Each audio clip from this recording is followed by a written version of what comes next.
All right, guys, if you are here with me, I'm going to have you go ahead and make sure you have a piece of paper and something to write on.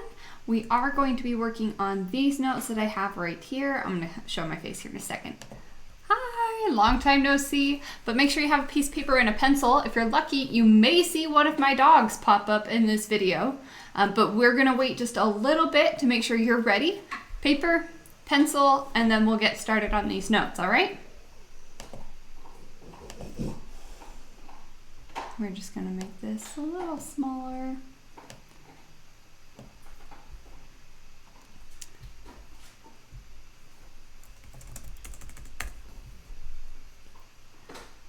Got 1 minute left for preparation. I will start right at 8 or right at 3.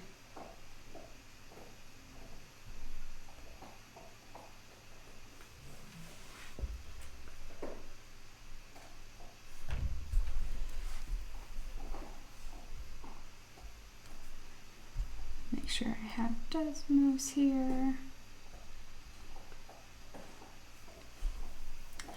All right, guys, so you guys have been working on, is the chat working or not? I see nothing on the chat. If you're able to use the chat, if you want to say you're here, let me know who you are, who is here. I am going to save these videos so that afterwards you guys can come back to them and see them at any time.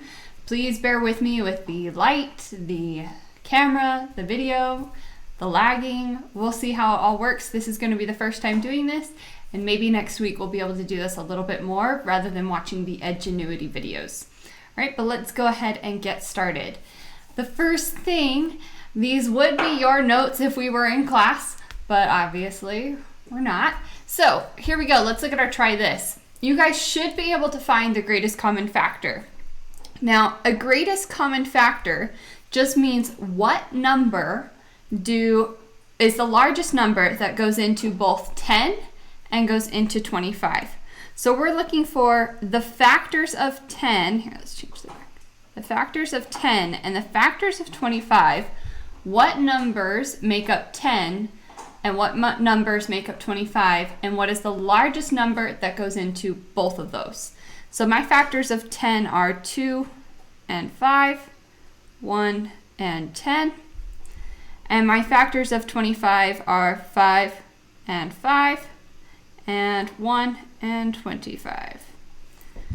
Now, just because I am working on something that is not a smart board does not mean it's any way smarter. Keep that in mind, it's still a dumb board, but we're working on it. All right, so now that I have my factors here, I have factors of 10 and I have factors of 25, I need to look for what number is the largest number that goes into both of those. If you said or thought 5, you got it. So my largest factor, my greatest common factor is 5.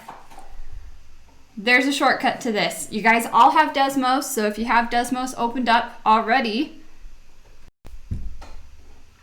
here is Desmos. If you remember how to type or what to type into Desmos, go ahead and type it in. We will be doing GCF, but instead of GCF, we're going to type in GCD. Make sure you put your parentheses, and we're going to type in the numbers that we had. Our numbers were 10 and 25. Separate them with a little parenthesis, and there it shows me right there what the greatest common factor is. Let's see if that's exactly what I got. I got 5, so we're good to go. So go ahead, try this next one, see if you can do this one. I'll give you like 30 seconds to go ahead and try this one. Try it by hand, and then maybe try it and check it with Desmos, all right?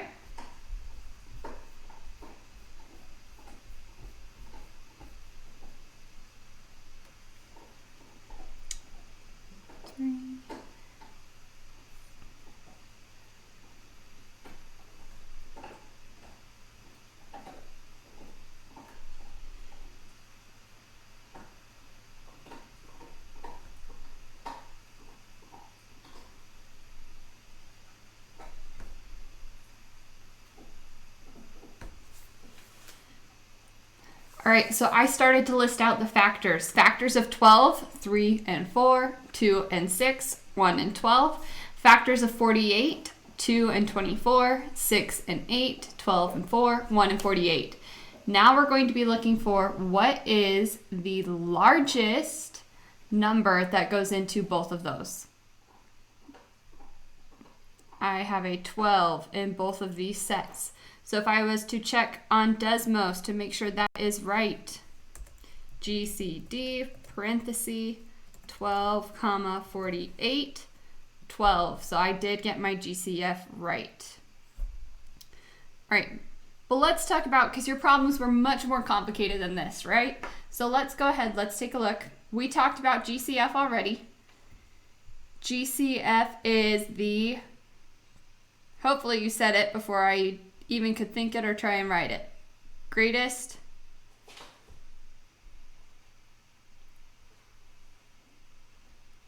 common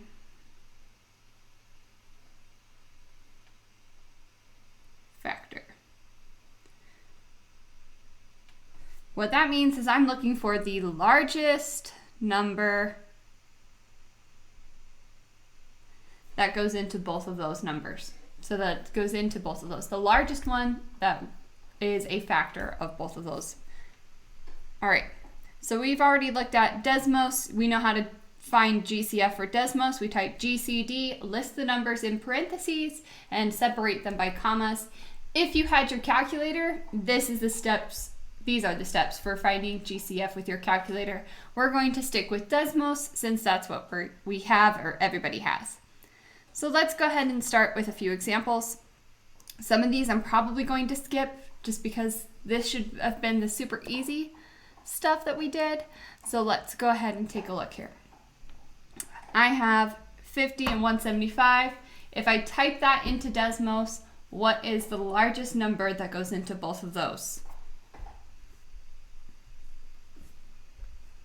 I have Desmos, GCD, 50, 175.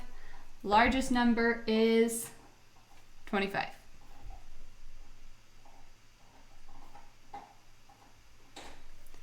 Again, here I have 3 different numbers. I can still type in 3 numbers into Desmos. GCD, I had 9, 21, 27.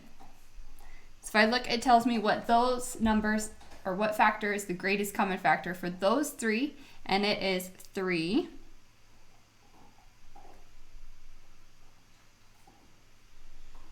Numbers are pretty easy, pretty simple, but we're going to have some issues or a different case when we have x's or variables. So let's go ahead and take a look at that there. All right. Number 3 and number 4, these are variables. We're going to look at number 3. We're looking at, I have x to the 8th and I have x squared. I need to know, what do both of these have in common? Now remember, x to the 8th is just x times x times x times x times x times x times x. 1, 2, 3, 4, 5, 6, 8.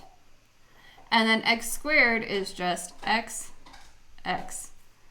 We're looking for what factor these have in common. Basically, we can just look for how many max number or total largest number of x's do we have. So I have 2 x's here, and I'm going to have 2 x's here. So the thing that they have in common, that both of those monomials have in common, is x squared. That is my common factor. Both of those, x to the 8th and x squared, both of those have 2 x's. So that is what I have in common. I can't type it into Desmos. I have to actually look at it and think about it. Okay? So let's look at number 4 with our m's. I'm going to change colors here. I have m to the 5th. 1, 2, 3, 4, 5. And I have m to the 3rd. 1, 2, 3. I have 3 m's here, and I have 3 m's here. So what is my common factor? M to the third, because both of those have m to the third. Okay? Both have m to the third.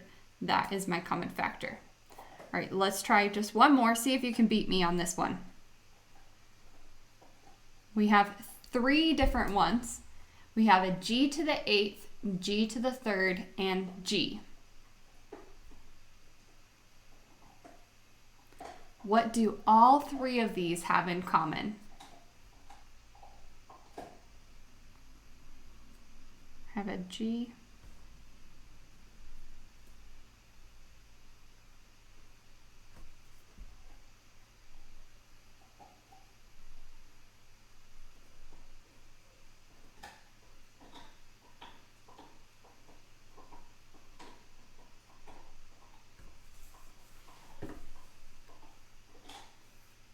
So again, we can't plug this into Desmos. We can't try and guess. We can't add them all together. I'm looking at between these 3, what do each of these 3 have in common?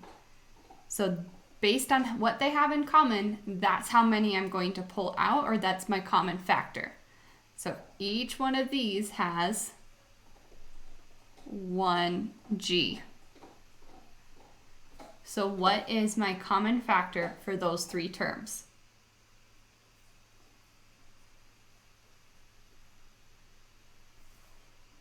G. That's it. So now that we've kind of reviewed how to find a common factor, it's going to be a little bit more complicated, and we're going to look at full expressions. Now, expressions don't have equal signs. They're just numbers and variables written with plus or minus signs, like our polynomials, trinomials, binomials. We're going to specifically be looking at a couple of binomials here first. If you watch the Khan Academy videos, they talked about, and Edgenuity, they both talked about pulling out and how factoring is the opposite of distribution. So that's essentially what we're doing, is we're going to factor out the common factor of each term. We're going to factor it out and put it in the form before you distribute. Opposite of distribution. Just think opposite distribution. All right? So let's look. Number 1. I have x squared plus 7x. I'm going to first look at my numbers. My numbers are 1, because there's a 1 in front, 1, and 7. What number do 1 and 7 have in common? I could plug it into Desmos and look.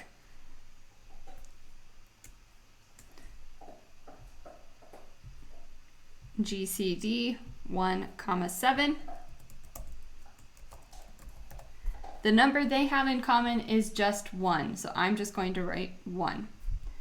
Now, if I look at my variables, I have an x squared and an x. Both of these have what in common?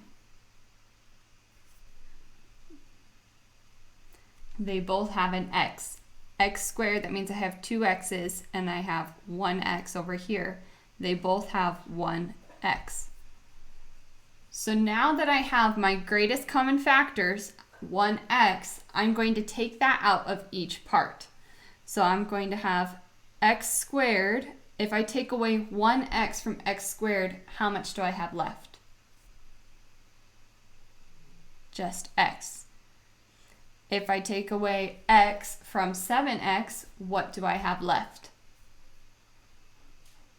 Plus 7. Right? Now, I'm missing something.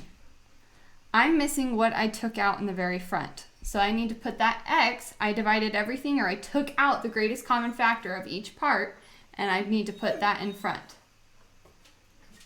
Okay? This would be my answer. All right, so let's try another.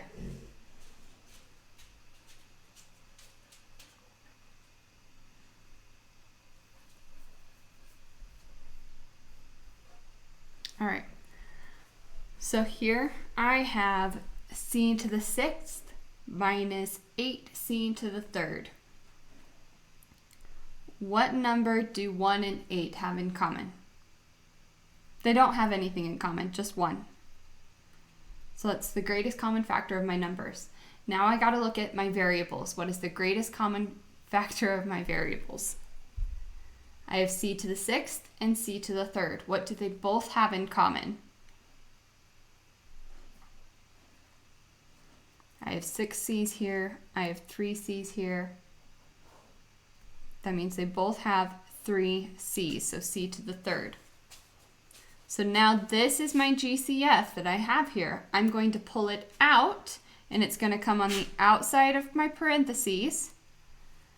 Now, if I take away c to the 3rd from c to the 6th, how many do I have left? If I take it away, how many are left? C to the 3rd. C to the 6th, I take away 3 c's, I'm left with c to the 3rd. If I take away c to the 3rd from 8, I'm left with just minus 8. Okay, so let's keep going. Let's try this next one. I'm literally just going to keep practicing some more of these. It looks like the chat isn't working, but I still have Remind up, so if you want to send me anything over Remind, question, anything like that, text me on Remind and I'll get it, okay? All right, so again, I have numbers 1 and 14. Do they have any GCFs? I can just check 1, 14. Their greatest common factor is 1. I'm going to have a 1. Now I've got to look at the variables. I have only one n, and then I have an n to the 9th. N and n to the 9th. So what do they both have? They both only have one n. So that means my variables, my GCF of variables is just n. Now I look at my GCF. That's going to go on the outside of my parentheses. 1 times n is just n. Now I'm going to take n out of both parts. If I take n away from n, so I factor out, factoring is just a fun way of saying dividing. N divided by n is just 1. So I'm going to have a 1 left there. If I take away 1n from 14n to the 9th, what do I have left? That means I'm just dividing by 1n. Took away 1n, so I have n to the 8th plus 14n to the 8th. Notice my plus sign and my minus sign over here on number 2. These signs didn't change. They're the same. They don't change. My plus and minus signs stay. My numbers stayed. The only time they would change is if I have a greatest common factor for numbers. So let's look at some of those that have that. I'm only going to do another probably 2 more examples here, and then do one of the trinomials, okay? All right, let's look at number 4, if it will zoom in here. Okay, number 4. I have 3k to the 3rd minus 12k. 3 and 12. I know, because I've done a lot of multiplication in my life, I know that 12 can be divided by 3. So I'm going to double check my GCF. I have 3, 12. They both have a greatest common factor of 3. So that means my greatest common factor is 3. Now if I look at variables, I have k to the 3rd and k. What do they both have? They both have k. They both have just one k. So I have k. I'm going to multiply my greatest common factor of numbers and variables. So I'm going to take this 3 times k, and I'm going to write it on the outside. I'm going to put a parentheses. Now I'm going to divide each part of my binomial by this 3k. 3k cubed to divide by 3k. What's left over? 3 divided by 3 is just 1. I don't always need to write 1, so I'm going to write k. K to the 3rd, I'm taking away 1k, that means I have k squared, right? Okay, minus, because that stays the same, 12 divided by 3, which is 4. And if I factor out a k, do I have any k's left over from k? this is my answer then. 3k times k squared minus 4. Now, in your Edgenuity videos, they showed you something that looks like this. And I'm going to do it over here on number 5. They said, okay, my GCF of numbers, you can check it with Desmos on your own. My GCF of numbers for 2 and 10 is 2. And my GCF of variables for x to the 8th and x to the 5th is x to the 5th. Now they said 2x to the 5th times what gives me 2x to the 8th? Ooh.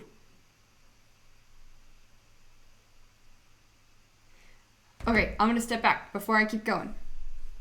I saw one question here. If I go back to number 4 and I have 3k and k squared, why does k squared, or why does k to the 3rd become k squared? So here I have 3k's. I'm going to go back to my green. I have 3k's, and this one has 1k. I need to see what they have in common. So I have 3k's and 1k. I'm going to see what they have in common. They both have 1k, so I'm going to take out 1k and move it to the front of my parentheses. So that's where my 1k went, was right here. How many k's are left over in the first term? If I take away 1k, how many are left? 2, k squared. I factored out 1k and have k squared left.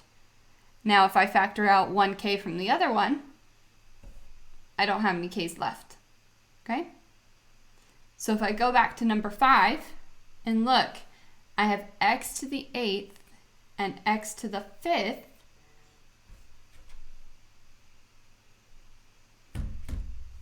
X to the 8th and x to the 5th. They both have 5 x's. They both have 5 x's. So that means I'm going to take out 5 x's, or x to the 5th, from both parts. So I have plus, I need to change my color back. 2x to the 5th times the number. Because I have 2x to the 5th times the number equals 2kx to the 8th, or 2x to the 8th, and I have 2x to the 5th times the number equals 10x to the 5th. I'm looking for what numbers times 2x to the 5th gets me these answers. So 2 times what is 2? 1. X to the 5th times what is x to the 8th? X to the 3rd. 2 times what is 10? 5. X to the 5th times what is x to the 5th? Just 1, so I'm going to leave it. So now I'm going to factor out, or backwards distribute out, this 2x to the 5th. Because I have an 2x to the 5th here, 2x to the 5th here, it's going to come out to the front of my parentheses, and what's left over in parentheses is going to stay here. 1x to the 3rd, my plus sign, and what's left? 5. I hope that answers your question. If you have more questions, send them. I'm a little bit ahead of you guys, so just be careful with that. Just think of that, keep that in mind. But I'm going to try and answer as many questions as I can today, okay? All right, let's look at a couple more. Let's look at 7 and 8 because they're getting to be more terms. So here we just did 2 terms. Now we're going to start doing 3 terms. Okay.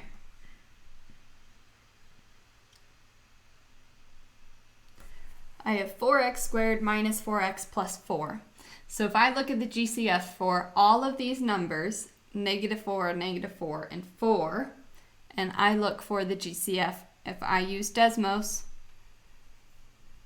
GCF of -4, -4, -4, 4, it tells me the GCF is 4.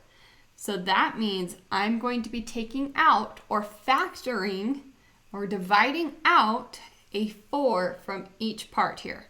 I'm going to divide 4 into each part. Now for the variables, does each one of these have a variable? No, I have an x squared, x, and then no variable. So that means I don't have a GCF for variables. So I'm going to put my greatest common factor on the outside here. 4 times what gives me negative x squared? Negative x squared, because 4 times negative 1 is just negative 4. Okay, now I have 4 times what gives me negative 4x. 4 times what gives me negative 4x. 4 times what equals negative 4x. It's going to be negative, oh, I need to change colors again. Oh, I keep doing that. Negative x. Now we're going to take a look at 4 times what equals 4. That's just a 1. It's a positive, so it's going to stay a positive 1. And I keep my parentheses. This is factored form. Why is it trying to open up something here? It shouldn't be opening up. Okay, we'll figure that out in a minute. Okay, let's look at number 8.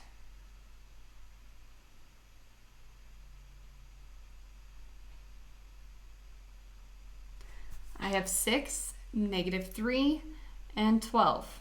Or 6, 3, and 12. I can choose to keep the negative or not. 6, 3, and 12. Go ahead, plug it into Desmos. GCD 6, 3, and 12.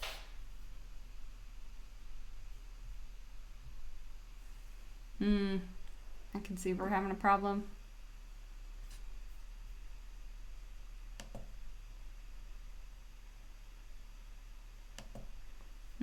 I can see we're definitely having a problem.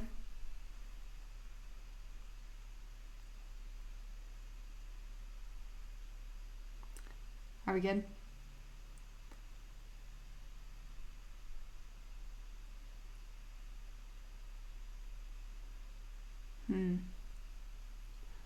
Well,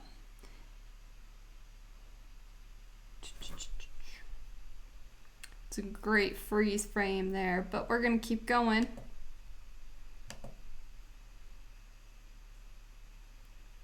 All right, here we go. It looks like it's working now. Ish. 6, 3, and 12. If I look at what is the GCF for 6, 3, and 12, that number is going to be 3. Now, I have b cubed, and b squared. What do each of these have in common? They all have 1b. Now, if I take my GCF, it's going to come out on the outside here. I'm going to see what times 3b equals 6b. What times 3b equals 6b. Well, b times nothing is just going to, or b times 1 is going to be b, so I don't need to add any other b's. 3 times what is 6? Just 2.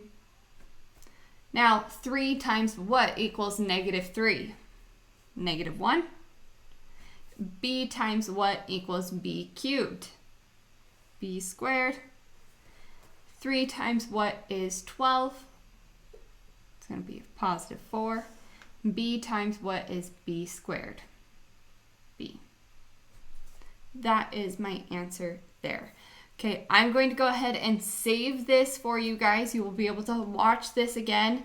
Text me any of your questions on Remind. I'm on it all day long, so text me anything, screenshot anything. If you want to email me, take a picture, send it to me. I'll try to answer the best I can. I will try to do this more often next week if you guys liked it. Otherwise, maybe you just want to keep doing the Edgenuity videos, but I think it's going to get a little more complicated next week, so I'm going to try to keep doing this. All right, guys, have a good day. Have a great weekend. It's Friday, and I will see you guys soon. Bye.